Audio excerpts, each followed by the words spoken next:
So hello C H aspirants. तर आजच्या व्हिडिओमध्ये आज आपण एका मुख्य टॉपिकवर चर्चा करणार आहोत. तो म्हणजे national iodine deficiency disorder control programme. ठीक आहे.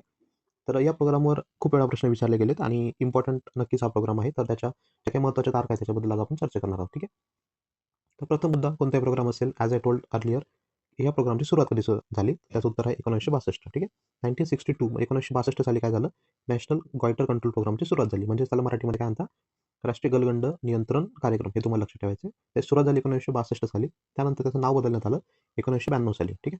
त्याचं नाव बदलून त्याचं काय झालं? राष्ट्रीय आयोडीन कमतरता विकार नियंत्रण कार्यक्रम, NIDDCP. हे लक्षात ठेवायचं तुम्हाला, national iodine deficiency disorder control programme. ठीक आहे. आधी काय होतं? नॅशनल गॉयटर कंट्रोल होता ना, नंतर काय झालं? आयोडीन डेफिशियन्सी डिसऑर्डर झाला, त्याचं नाव चेंज करण्यात आलं. त्यामुळे याच्यावर नक्की तुम्हाला प्रश्न विचारला जाऊ शकतो की हा कार्यक्रम सुरू केव्हा झाला, त्यापेक्षा त्याचं नाव कधी बदलण्यात आलं, याच्यावर प्रश्न विचारले जाऊ शकतात. त्यामुळे 1992 हे खूप महत्त्वाचं वर्ष लक्षात ठेवायचं आहे की कार्यक्रमाचे नाव बदलून राष्ट्रीय आयोडीन कमतरता विकार नियंत्रण कार्यक्रम हे कधी झालं? 1992 मध्ये. हे तुम्हाला लक्षात ठेवायचं. ठीक आहे. आता 1997 ची गोष्ट बघा. 97 मध्ये काय झालं? एकच मिनिट. 97 ची गोष्ट अशी का देशभर खाद्य मीठ आयोडीनयुक्त करणं म्हणजे काय, युनिव्हर्सल सॉल्ट आयोडायझेशन हे बंधनकारक करण्यात आलं. तुम्हाला लक्षात, आयोडीन मुक्त नव्हतं, सॉरी, आयोडीन युक्त करण्यात आलं. बिकॉज आयोडीन डेफिशियन्सीमुळे हा डिसऑर्डर उत्पन्न होतं, बरोबर. त्याच्यामुळे की देशभर जे काही तुम्ही खाण्याचं मीठ असतं त्याच्यामध्ये आयोडाइज्ड झालं पाहिजे, हे सरकारचं ध्येय होतं. तर 1997 साली हे बंधनकारक करण्यात आलं. याच्यावर देखील खूप वेळा प्रश्न विचारले गेलेत की भारतामध्ये दॅट इज युनिव्हर्सल सॉल्ट आयोडायझेशन हे कधीपासून सरकारने बंधनकारक केलं? त्याचं उत्तर आहे 1997 साली. तुम्हाला लक्षात ठेवायचं. त्यानंतर 2000 मध्ये काय झालं की आयोडीन युक्त जे काही मीठ होतं त्याच्यावरची बंदी तात्पुरती उठवली गेली. त्याच्या अगोदर त्याच्यावर बंदी लादली गेली होती, परंतु ती उठवण्यात आली, हे तुम्हाला लक्षात ठेवायचं आहे.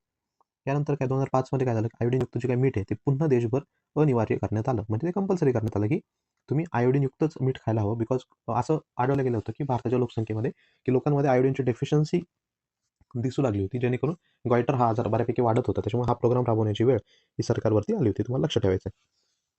त्यानंतर 21 ऑक्टोबर हा दिवस कसा साजरा केला जातो बघा. 21 ऑक्टोबर रोजी काय केलं जातं? जागतिक आयोडीन कमतरता विकार प्रतिबंध दिन हा साजरा केला जातो. एवढं डिफिकल्ट विचारण्याचे चान्सेस तसे कमी आहेत, बट लक्षात ठेवा की जागतिक आयोडीन कमतरता विकार प्रतिबंध दिन 21 ऑक्टोबर रोजी साजरा केला जातो. ठीक आहे. त्यानंतर NIDDCPच्या अंतर्गत काय, गॉयटर, क्रेटिनिझम, मानसिक बंधत्व या सर्व विकारांचा समावेश होतो. आणि मुख्य प्रतिबंधक उपाय काय याच्यामध्ये? आयोडीन युक्त मिठाचा वापर. बिकॉज या प्रोग्रामचं नावातच काय की national iodine deficiency disorder control programme, बरोबर. म्हणजे काय, आयोडीनच्या डेफिशियन्सीमुळे उद्भवणारे रोग. जर आयोडीनच्या डेफिशियन्सीमुळे एखादा आजार उद्भवत असेल तर त्याचा प्रतिबंधक उपाय काय, की तुम्ही जो काही आहार खाता त्याच्यामध्ये योग्य प्रमाणामध्ये आयोडीन जायला हवं, बरोबर.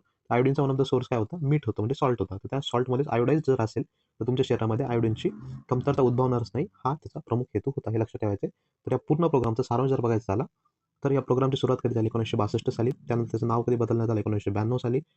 आणि त्यानंतर 2005 साली काय करण्यात आलं? आयोडीनयुक्त मीठ पुन्हा देशभर अनिवार्य करण्यात आलं, हे तुम्हाला लक्षात ठेवायचं. ठीक आहे. तर महत्त्वाचे मुद्दे आपण या ठिकाणी कव्हर केलेलेच आहे.